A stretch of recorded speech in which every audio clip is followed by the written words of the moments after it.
नमस्कार, स्वागत आहे तुमचं आपल्या चॅनलमध्ये AI सुपर प्रॉम्प्टर. आपण नेहमी वेगवेगळे विषय घेऊन येत असतो, तसाच आपला आजचाही विषय आहे. आज पुन्हा एकदा आपण शुक्रवारी घेऊन आलोय फ्रायडे स्पेशलमध्ये अशाच एका व्यक्तिमत्वाची ओळख करून घ्यायला, ज्यानं तंत्रज्ञानाची दुनिया बदलली.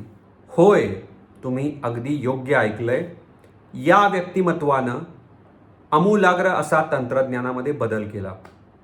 कोण असेल असं व्यक्तिमत्व? बरं, या व्हिडिओला कंटिन्यू करायच्या आधी या व्हिडिओला लाईक करा, चॅनलला सबस्क्राईब करा आणि हा व्हिडिओ तुम्ही इतरांशी शेअर पण करा. डिस्क्रिप्शनमध्ये डिस्क्लेमर दिलाय. चला तर सुरू करूया आपल्या आजच्या व्हिडिओला.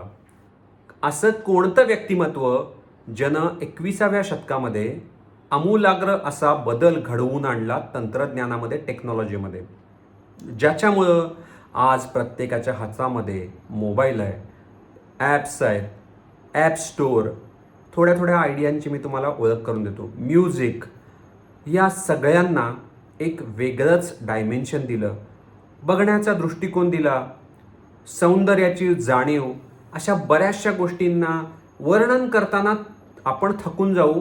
पण अशा व्यक्तिमत्वाचं दुसरं तिसरं नाव कोणी नसून ॲपलचे फाउंडर स्टीव्ह जॉब्स आहेत. थोडीशी त्यांची आपण ओळख करून घेऊया. कुठं जन्म झाला, काय झालं, आई वडील, कधी जन्म झाला, काय काय केलं, कुठल्या कॉलेजमध्ये शिकले, कंपनी कशी मोठी केली, सगळं आपण इत्थंभूत इन डिटेलमध्ये बघणार आहे. तुम्हाला पटणार नाही, यांचं कॉलेजचं शिक्षणसुद्धा पूर्ण झालं नाही. होय, बरोबर आहे, यांचं कॉलेजचं शिक्षण पूर्ण झालं नाही. बरेचसे असे फाउंडर्स तुम्हाला सिलिकॉन व्हॅलीमध्ये दिसतील की हे फाउंडर्स मध्यातूनच कॉलेज सोडतात, कंपन्या सुरू करतात, सक्सेसफुल कंपन्या स्थापन करतात आणि जगभरामध्ये त्याचं आज नाव आहे. यांचंही असंच कॉलेज पूर्ण झालं नाही. त्यांच्याकडं सुरुवातीला ना मोठी पदवी होती, ना असा प्रचंड असा पैसा की ज्याच्या जीवावरती अचानक मोठे मोठे प्लांट्स किंवा अशा मोठ्या मोठ्या कंपन्या सुरू करावा, असं काहीही नव्हतं. अगदी सामान्य असं बॅकग्राऊंड, साधं असं व्यक्तिमत्व. सुरुवातीच्या काळातले त्यांचे फोटोज जर पाहिले, तुम्हाला पटणार नाही, हेच ते व्यक्तिमत्व, हाच तो मुलगा किंवा हेच स्टीव्ह जॉब्स पुढं जाऊन अशा मोठ्याल्या कंपनीचे फाउंडर बनतील. पण त्यांनी आयपॅड तयार केलं, आयपॉड तयार केलं, म्युझिकला वेगळं डायमेन्शन दिलं, कम्प्युटर्सना वेगळं डायमेन्शन दिलं आणि याचबरोबर सगळ्यात महत्त्वाचं इन्व्हेन्शन म्हणजे आयफोन. तुम्हाला आठवत असेल आयफोनच्या इंट्रोडक्शनचा video. And iPod, a internet communication device and a phone, ह्या तीन गोष्टींचं एकत्र कॉम्बिनेशन म्हणजे त्यावेळेचं आयफोन. आणि हे कुठल्याही कंपनीकडं नव्हतं त्यावेळी. आणि स्पेशालिटी माहिती आहे त्यावेळी काय होती? तर टचस्क्रीन. कुणाला फारशा या गोष्टींची ओळख पण नव्हती. बटनाचे मोबाईल होते, सगळ्यांना ते छान वाटायचे. पण जेव्हा आयफोन आला, अक्षरशः लोकांनी त्याच्यावरती उड्या मारल्या. 2-2 दिवस आयफोनच्या खरेदीसाठी आयफोनच्या स्टोअर्सच्या, ॲपल स्टोअर्सच्या बाहेर रांगा लागलेल्या असायच्या. आणि सुरुवातीला जर तुम्ही पाहिलं तर तो अगदी पहिला आयफोन लोकांनी 10-20 हजारामध्ये घेतला आहे. आता त्याची किंमत खूप वाढली. आता 17-18 पण लवकरच येणार आहेत म्हणत आहेत. आणि त्या 18मध्ये आता असं आहे की म्हणतात अजून $300-400 प्राईस वाढणार आहे. पण तो जो आयफोन होता, तो त्यांनी जो लॉन्च केला, त्यांनी पूर्ण पद्धतीनं पूर्ण जगामध्ये मोबाईलची क्रांती घडवली. जगभरातल्या लोकांच्या जीवनशैलीमध्ये फरक पडला. लोकांनी पूर्वीचे मोबाईलमध्ये ॲप्स हे इन्स्टॉल्ड असायचे.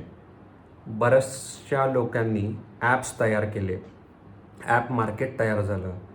आज आपण जे बघतोय ओला, उबर किंवा ई-कॉमर्स ॲप, ह्या सगळ्यांचा जन्म जर म्हणलं तुम्ही तर तो त्या एका इन्व्हेन्शनमुळे झाला आहे. कुणाला असं सांगितलं तर पटेल का स्टीव्ह जॉब्स हे दत्तक होते? होय, खरं आहे, त्यांना दत्तक घेण्यात आलेलं होतं. या व्यक्तिमत्वानं कल्पनाशक्ती, हट्ट आणि धाडसाच्या जोरावरती इतिहास घडवला आहे. खूप वेळा त्यांना अडचणी आल्या. सुरुवातीला त्यांचा काळ ॲपलमधला, नंतरचा काळ, मधल्या थोड्या काळामध्ये काय झालं, पिक्सारसारख्या कंपन्यांची स्थापना, तो त्यांचा कसा गेला, तो काळ कसा गेला, हे सगळं या कदाचित व्हिडिओमध्ये आपल्याला ऐकायला मिळेल. त्यांचा जन्म 24 फेब्रुवारी 1955 24 फेब्रुवारी 1955ला सॅन फ्रान्सिस्को इथं झाला. US मधलं आजही टेक्नॉलॉजीचं पंढरी म्हणूया सॅन फ्रान्सिस्को हे शहर आहे. भारतामध्ये जसं बेंगलोर आहे, पुणे आहे, तसं US मध्ये सॅन फ्रान्सिस्को आहे. सगळ्या टेक्नॉलॉजिकल ॲडव्हान्सेस गोष्टी या इथून बऱ्यापैकी सुरुवात होतात. जे लोक आज चॅट जी पी टीच्या नावाने अक्षरशः चॅट जी पी टी म्हणून जे म्हणत असतात, ती चालवणारी कंपनी ओपन AI ही सुद्धा सॅन फ्रान्सिस्कोमध्येच आहे, कॅलिफोर्नियामध्ये आहे. जन्मानंतर त्यांच्या एका जोडप्याने त्यांना दत्तक घेतलं. वडील मेकॅनिक होते. घरामध्ये साहजिक आहे, मेकॅनिक म्हणलं की छोटंसं गॅरेज असणार.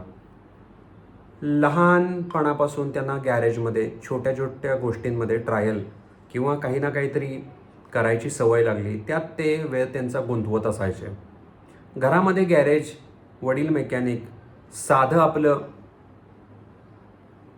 साधं चित्र आहे. सगळ्यांना माहिती आहे हे चित्र. घरामध्ये जे कोणी वडीलधारे करत असतात तेच मुलं करायचा प्रयत्न करतात. त्यात रमतात, त्यात खेळायचा प्रयत्न करतात. तसंच झालं. वस्तू उघडून पाहणं, त्याच्यामध्ये कशा त्या काम करतात हे पाहणं. टेप रेकॉर्डर असला तर ते ओपन करून बघायचं, आत काय आहे बघायचं. किंवा एखादा पार्ट असेल तर तो काढायचा इलेक्ट्रॉनिकचा, घड्याळ ओपन करून बसायचं. हे सगळं चाललेलं असायचं. टेक्नॉलॉजीबद्दल त्यांच्या मनामध्ये कायमच आकर्षण. हे टेक्नॉलॉजीचं आकर्षण हे आतून असलं पाहिजे, म्हणजे या गोष्टी ऑटोमॅटिकली ह्या कराव्या, करून बघाव्या असं वाटतंय. शाळेमध्ये ते हुशार होते, रँकर होते, हुशार होते. ट्रॅडिशनल शिक्षण थोडंसं त्यांचा कल कमी होता नेहमीच्या शिक्षण पद्धतीकडं. असं काहीतरी नाविन्यपूर्ण जे असायचं, आर्टिस्टिक, त्यांना ते आवडायचं कायम. शाळेमधून कॉलेजमध्ये घेतल्यावरती प्रवेश, त्यांना वाटलं घरच्यांचे पैसे उगाच वाया चाललेत, यापेक्षा मी जास्त पद्धतीनं, चांगल्या पद्धतीनं लाईव्ह शिकेन, म्हणून त्यांनी कॉलेज सोडलं. आता विचार करा घरातल्यांना काय वाटलं असेल त्यावेळी. एवढ्या चांगल्या शाळेमध्ये घातलं आहे, कॉलेजमध्ये घातलं आहे, आणि हा कॉलेज करत नाही म्हणतोय. काय वाटलं असेल एखाद्या व्यक्तीला त्यावेळी. आज जगातल्या सर्वात यशस्वी उद्योजकापैकी मात्र त्यांचं नाव घेतलं जात आहे.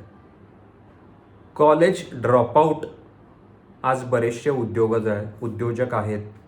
बऱ्याच लोकांनी नंतर त्यांच्या पावलावर पाऊल ठेवलं, मध्यातनं कॉलेजेस सोडली आणि उद्योगधंदे स्थापन केले. आज बरेचसे हे उद्योगधंदे सॅन फ्रान्सिस्कोमध्ये नावारूपाला आले. त्यांना जे आवडायचं ते करत राहायचं आणि ते कायम शिकत राहायचे, नवीन नवीन गोष्टी शिकत राहायचे. विचार करा, 1955ला एखाद्या व्यक्तीचा जन्म झाला आहे आणि तो व्यक्ती कंटिन्युअस शिकतोय. आणि जेव्हा माझ्या अंदाजे 1999ला आयफोनचा शोध लागला किंवा त्याही पुढं 20व्या शतकात, first decade of 21st century, आपण असं म्हणूया की 2001 ते 2010मध्ये आयफोनचा शोध लागला आहे. 11ला लागला माझ्या मते. तर या काळामध्ये जेव्हा आयफोनचा शोध लागला आहे, कंटिन्युअस अपडेटेड होते ते टेक्नॉलॉजीशी. आणि टेक्नॉलॉजी ही अत्यंत मोठ्या प्रमाणावरती आणि फास्ट अशी ॲडॉप्ट होत असती आणि चेंज होत असती, आणि ती त्यांनी ॲडॉप्ट केली. का तर एक शिकण्याचा जो एक कल होता किंवा अंगीभूत गुण होता, हा त्यांना अत्यंत उपयोगी गेला. इतिहासातल्या बऱ्याचशा मोठ्या कंपन्या ह्या गॅरेजमधनं किंवा छोट्या ठिकाणाहून सुरू झाल्या आहेत. गुगलची सुरुवात ही अशीच आहे, तशीच ॲपलची पण सुरुवात आहे. त्यांनी सुरुवात केली ॲपलची. स्टीव्ह जॉब्स आणि स्टीव्ह वॉझनियाक. स्टीव्ह वॉझनियाक हे आजही जिवंत आहेत आणि आजही कार्यरत आहे. त्यांनी गॅरेजमध्ये छोट्या प्रमाणावरती काम सुरू केलं. पार्ट्स आणायचे कम्प्युटरचे, असेंबल करायचे आणि द्यायचे. तुम्हाला हे आज फार छोटी गोष्ट वाटेल. बरेचसे आपल्या आजूबाजूला अशा प्रकारे असेंबल करून कम्प्युटर देणारे असे खूप जण असतील. पण कुणी विचार केला असेल की हे असेंबल करून कम्प्युटर देणारे एक दिवस एवढी मोठी कंपनी स्थापन करतील? पण झालं मात्र खरं. टीम मोठी नव्हती, फार मोठा पैसा नव्हता, पण स्वप्न मात्र वेगळं होतं की लोकांसाठी पर्सनल कम्प्युटर बनवायचा. पूर्वी कम्प्युटरची संकल्पना ही पर्सनलची नव्हती, म्हणजे प्रत्येकाचा माझा स्वतःचा कम्प्युटर असला पाहिजे अशी संकल्पना नव्हती त्यावेळी. जसं एखाद्या वर्कशॉपमध्ये एखादा कम्प्युटर, मग त्या एखाद्या कम्प्युटरवरती सगळ्यांनी काम करायचं. ईमेल पण त्याच्यावरूनच पाठवायचे, त्यानंतर त्याच्यावरतीच यायचे, ड्रॉइंग्स पण त्यावर. सगळ्या गोष्टी पूर्वी एकाच ठिकाणी व्हायच्या. पण नंतर मात्र प्रत्येकाला आपापल्या डेस्कवरती पर्सनल कम्प्युटर, घरामध्ये पर्सनल कम्प्युटर लागायला लागले. आणि हे कुणी रुजवलं तर ही संकल्पना इथून येते. हळूहळू ॲपलचे जे कम्प्युटर्स आहेत त्याचं डिझाईन ही अत्यंत आकर्षक असल्यामुळं लोकप्रिय व्हायला लागलं. लोकांना जाणवलं ही कंपनी काहीतरी वेगळं करते आहे. नेहमीसारखे डब्बेवाले कम्प्युटर विकत नाही आहे. त्यांचं डिझाईन, त्यांची टेक्नॉलॉजी, त्यानंतर माऊस हा जो प्रकार आहे तोही पहिला ॲपलमधूनच आला आहे. माऊस, अशा सगळ्या गोष्टी त्यांनी इंट्रोड्यूस केल्या. टेक्नॉलॉजी फक्त शक्तिशाली नसावी तर ती वापरण्याला सोपी आणि सुंदर, ही त्यांची एक बेसिक संकल्पना होती.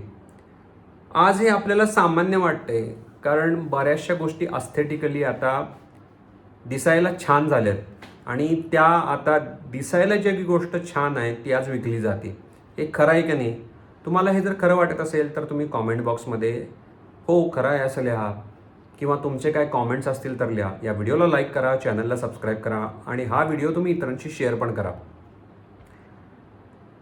त्यावेळी हे सगळं मात्र सामान्य नव्हतं.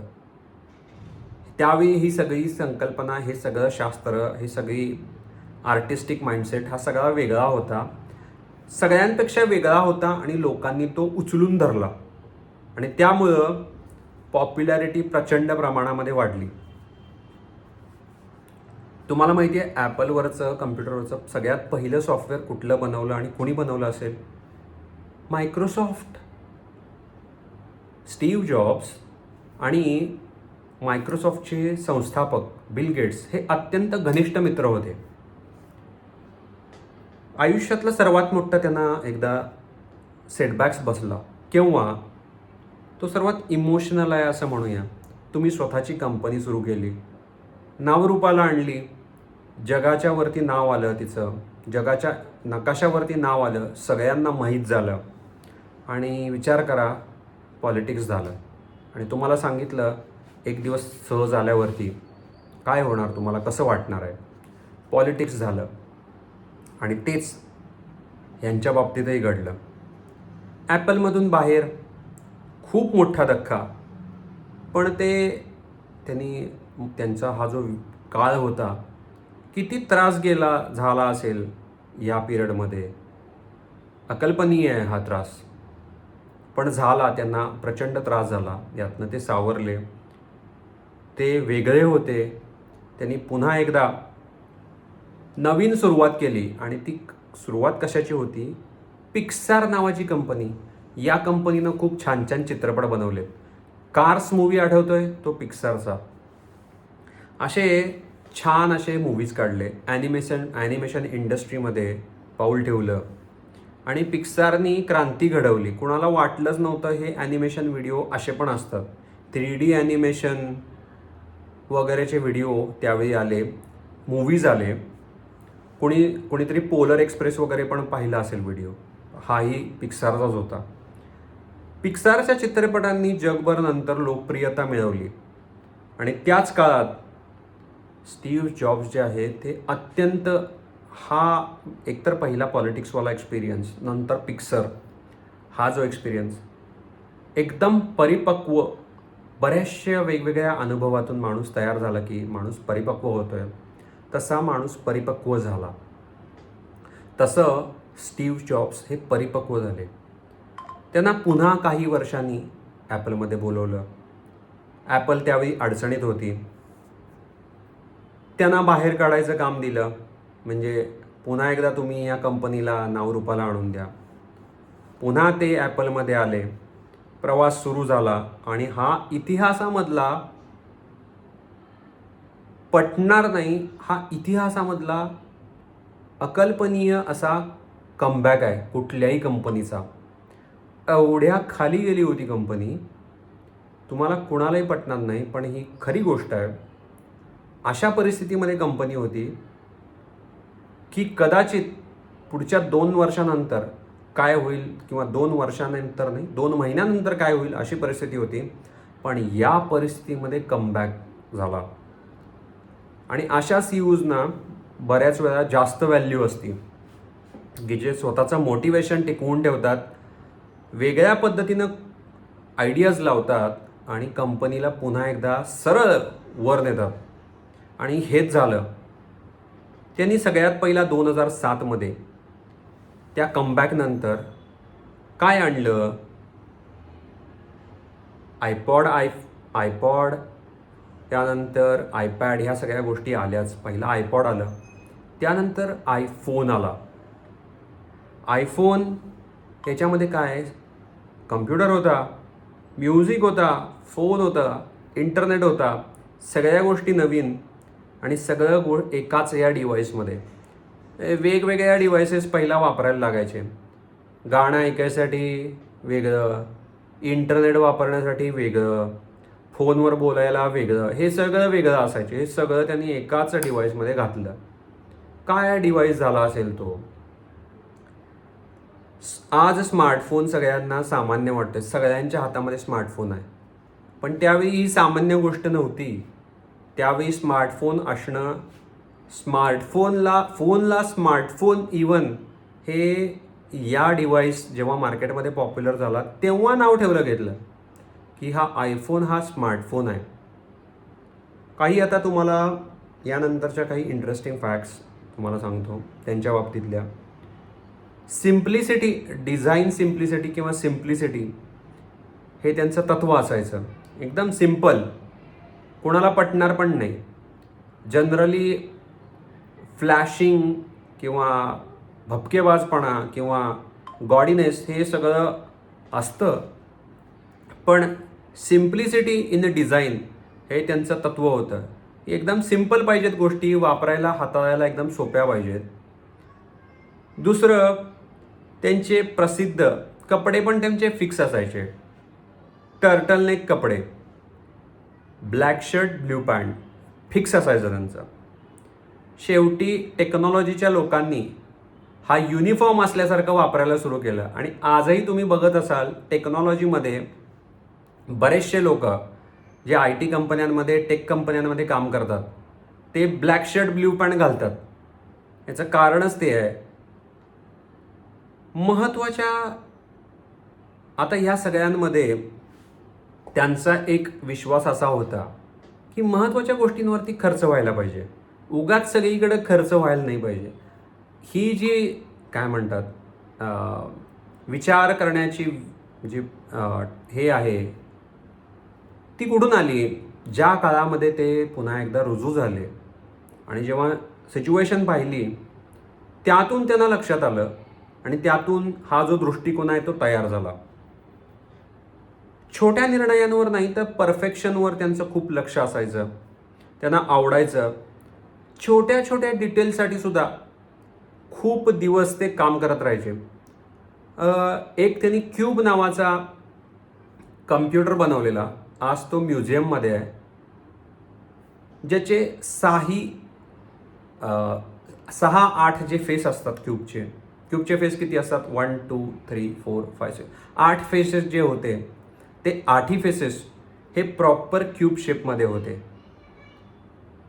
अशा गोष्टीच्या साठी परफेक्शन ह्याच्या मागं असायचे ते काय. जीवनात त्यांना यश खूप आलं. संघर्ष पण करत राहिले आणि त्यांना आयुष्याच्या शेवटी एक गंभीर अशा आजाराचा सामना करावा लागला. तो म्हणजे होता कॅन्सर, पॅनक्रियाटिक कॅन्सर. हा फारशा लोकांना होत नाही, पण पॅनक्रियाटिक कॅन्सर झाला त्यांना. आणि यावेळीसुद्धा बरेच आयफोन लॉन्च होत होते, काम करायचं त्यांनी सोडलं नाही. शेवटपर्यंत इनोव्हेशन हे त्यांच्या मनामध्ये सुरूच होतं.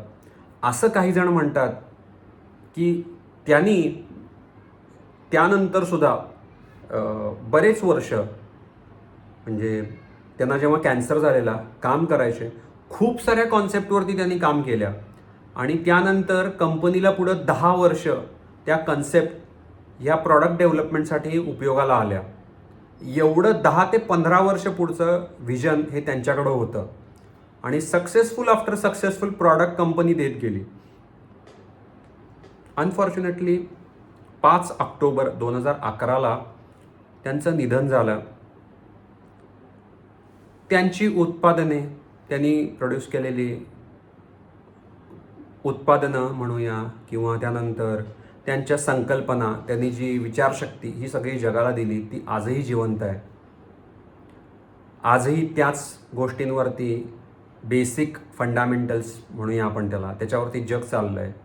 अस्थेटिक्स म्हणूया किंवा इंजिनिअरिंग म्हणूया, प्रॉडक्ट डेव्हलपमेंट म्हणूया, या सगळ्या गोष्टी या तिथून आल्या. आजही जग त्याचा ॲज अ बेस म्हणून वापर करत आहे आणि पुढं चाललं आहे. आता यामध्ये सगळी जर तुम्ही स्टोरी ऐकली तर याच्यामध्ये काही महत्त्वाच्या गोष्टी घडल्या आहेत.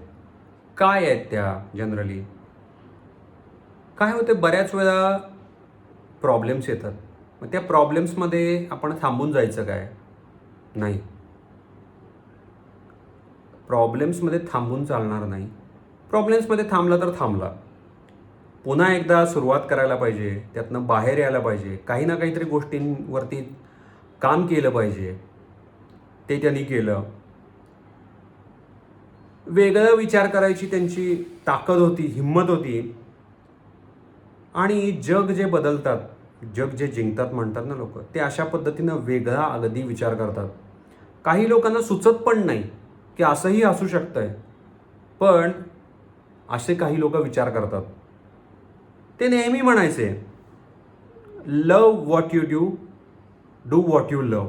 म्हणजे ज्या गोष्टीवरती तुम्ही प्रेम करता ते तुम्ही करा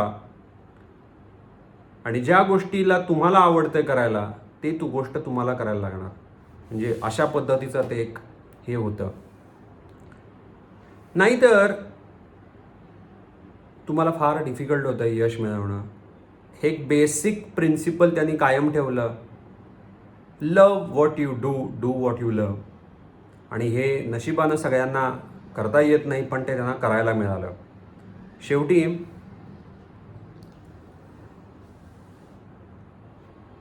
आता आपल्या व्हिडिओचा शेवट आला आहे. यामध्ये बऱ्याचशा गोष्टी आपण समजून घेतल्या, लाईफ स्टोरी ऐकली, काय काय कशा गोष्टी प्रवास झाला, कसं सक्सेसफुल झाले, किती अडचणी आल्या, सगळ्या गोष्टी. आणि यानंतर एक असा व्यक्ती की जन्माला आला, एक व्यक्ती, त्याला कुणीतरी दत्तक घेतलं. जन्माला जेव्हा तो व्यक्ती आलेला, काय परिस्थिती होती? म्हणजे ज्या व्यक्तीचं बालपण हे नियतीनं अंधारात ठेवलेलं, त्याला कुणीतरी येऊन उचललं आणि त्या व्यक्तीनं त्याची परतफेड म्हणून जगाला अशा एका इन्व्हेन्शनची जाणीव करून दिली, की असं एक जे इन्व्हेन्शन गिफ्ट म्हणून दिलं की कदाचित हे पिढ्यानपिढ्या त्याचे उपकार हे जग विसरणार नाही. तसंच आता थोडंसं इमोशनल व्हायला होतं आहे, साहजिक आहे. अशा सगळ्या प्रेरणादायी गोष्टी ऐकल्या की काही वेळा इमोशनल होतात व्यक्ती, काही वेळा भारावून जातो आपण, काही वेळा मोटिवेशन तयार होतं. तसंच थोडंसं इमोशनल व्हायला होतं आहे. बऱ्याचशा गोष्टी या काही लोकांच्या आयुष्यामध्ये कनेक्टेड असतात. त्यांना वाटतं आहे की आपण आपल्याच आपल्याच आयुष्याची स्टोरी ही आपणच ऐकायला लागलो आहे. तसं कदाचित तुम्हालाही वाटलं असेल तर जरूर या व्हिडिओला तुम्ही लाईक करा, शेअर करा, सबस्क्राईब करा.